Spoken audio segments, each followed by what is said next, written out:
Picture this. It is a Saturday night, maybe a little past 9. You have got the lights down low, a cold drink on the side table, and an old record spinning on the player. The guitars come roaring in, the bass starts to lock in, and then something feels off. Every breath you take. The drums are just a hair behind. Not wrong, not sloppy, just slow. And you find yourself sitting forward, almost willing the song to pick up the pace.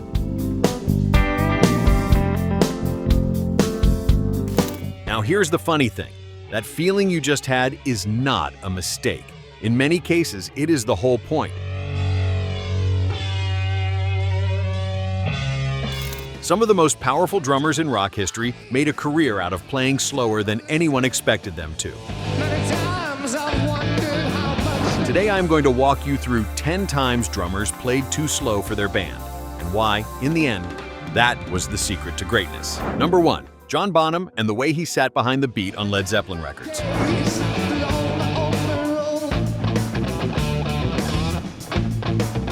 Folks talk about Bonham like he was a thunderstorm, and he was, but the secret was his patience. On songs like When the Levee Breaks,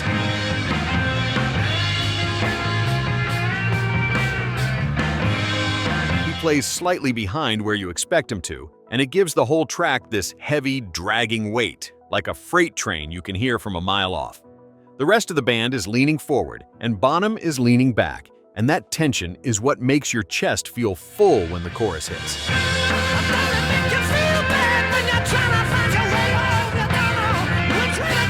He was not racing anyone. He was the anchor. That track was recorded in 1970 in the stairwell of Headley Grange, a crumbling manor house in Hampshire, and the room itself added about 2 seconds of natural reverb to every hit.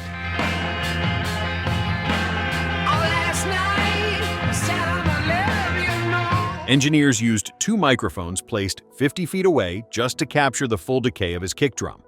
At roughly 96 beats per minute, the tempo feels almost too slow for rock. But that is precisely why it never once lets you go.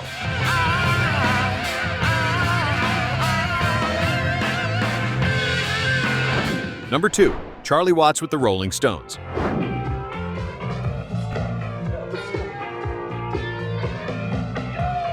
If you ever wondered why the Stones sound the way they do, listen to Charlie. He played the hi-hat a hair behind the snare for most of his career, and it gave Keith Richards and the rest of the band room to swing.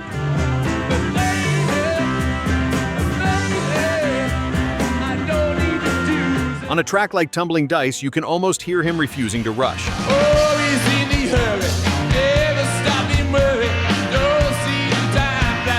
Mick is dancing around, Keith is loose as a screen door, and Charlie is sitting back there like a man who has all the time in the world.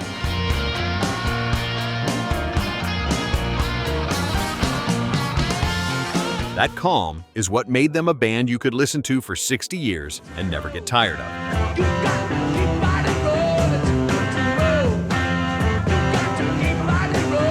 Number 3. Ringo Starr on the slower Beatles songs.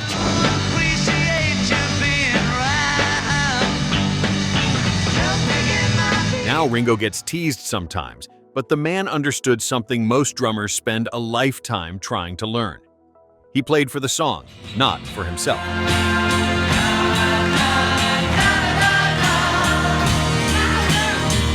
On Something, on Long, Long, Long, on the slow turns of Abbey Road, he holds back so gently that the melody can breathe. If he had pushed even a little, those songs would feel cluttered.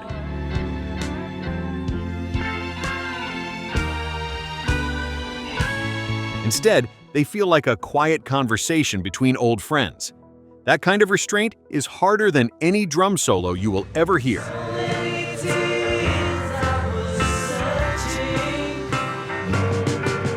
George Harrison said in a 1987 interview that Ringo had an uncanny ability to find the tempo that served the lyric rather than the arrangement, and that on Something Specifically, recorded in the summer of 1969, he asked Ringo to imagine he was accompanying a man walking slowly through a garden rather than playing a pop record.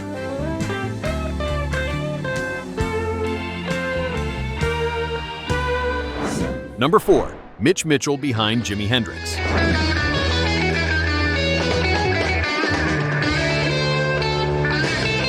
Mitch was a jazz player at heart, and on the faster songs he was a blur. But on the slow blues numbers, like Red House or the long stretches of Voodoo Child, he would drop into this patient, swinging groove and just let Jimmy paint.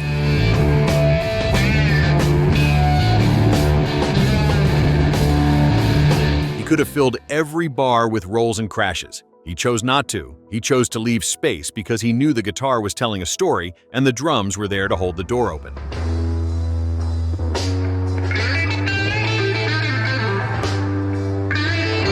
Number 5. Phil Collins on the early Genesis records.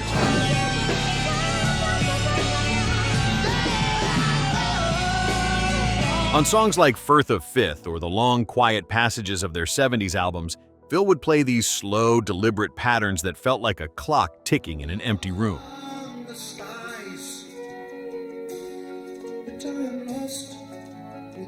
The rest of the band was off in their own world of long solos and shifting time signatures, and Phil was the steady hand keeping everyone honest.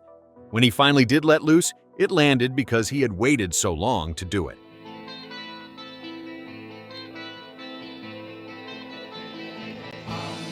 Firth of Fifth runs just over 9 minutes, and there are stretches of nearly 3 minutes where Phil plays so quietly and so far behind the pulse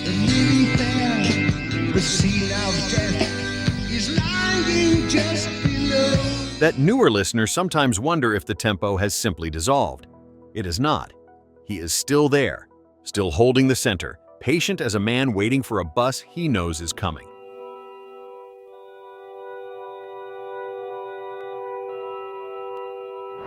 Let me pause here for just a moment. If you are enjoying this and you want to be part of the conversation we have going on this channel, go ahead and subscribe. Drop a comment with the drummer you think deserves more credit. I read them, I answer when I can, and folks here are some of the kindest, most knowledgeable music fans you will find anywhere. Now, back to it. Number 6. Levon Helm of the band.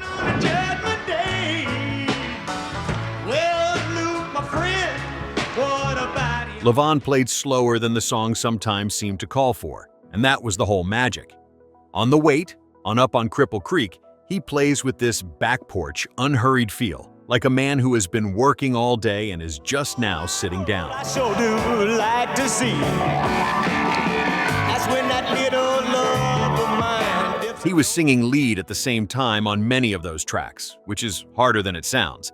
And his choice to keep the tempo relaxed gave those songs the feel of a story being told by a grandfather on a summer evening. You could listen forever. My bag is sinking low, and I do believe it's time. Number 7. Nick Mason of Pink Floyd.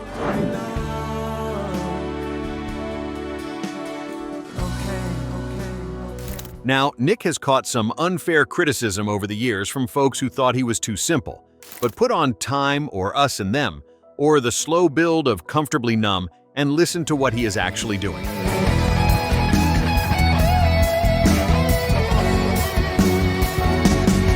He is holding the tempo steady at a pace that feels almost too patient. He never rushes the fills. He lets the song stretch out around him.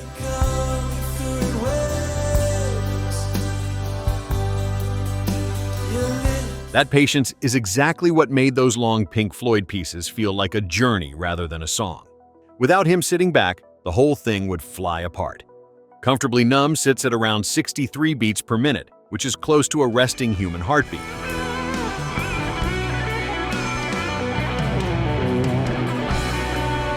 And that is almost certainly not a coincidence. Roger Waters and David Gilmour were both meticulous about tempo in the studio during the Wall sessions in 1979, and Nick's willingness to play that slowly without dragging was considered by the production team a genuinely difficult technical achievement.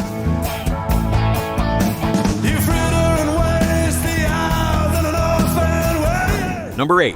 Bill Ward of Black Sabbath on the heaviest, slowest tracks.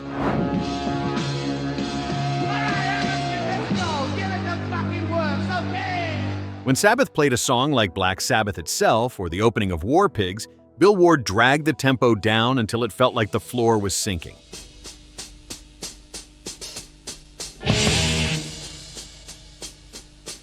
Most rock drummers in those days wanted to push, push, push, Bill went the other way. He played behind the riff with a swinging, almost jazzy feel, and that is what made those songs feel so heavy.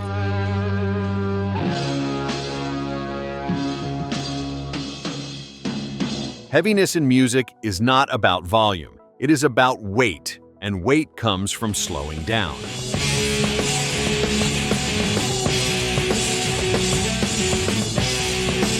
Number 9. Mick Fleetwood on the Fleetwood Mac Classics. I keep my vision to myself.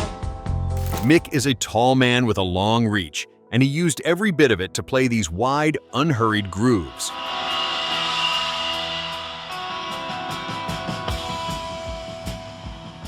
On Dreams, on The Chain, on Gold Dust Woman, he sits so far behind the beat that you almost worry he is going to miss it. Crystal vision.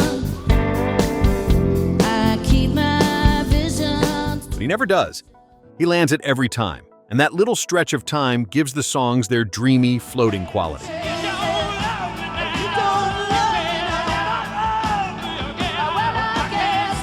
If you ever wondered why Fleetwood Mac songs feel like they could go on forever in the best way, listen to Mick. He is the reason. When the rain washes you clean up. Number 10. Stewart Copeland with The Police on their slower, reggae-flavored songs.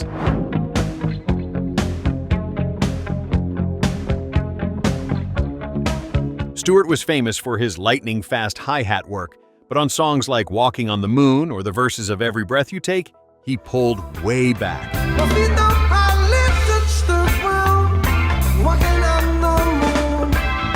He played sparse, patient patterns with huge gaps of silence in between. Most drummers his age would have been showing off. Stewart was confident enough to play almost nothing and let those gaps do the work.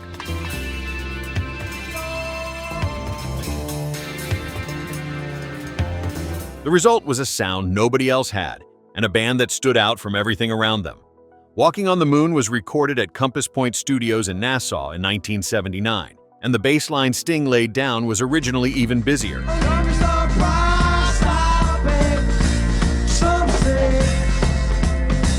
It was Stewart's stripped-back drumming that convinced everyone to pare the whole arrangement down, because the emptiness he created made the groove feel enormous rather than thin.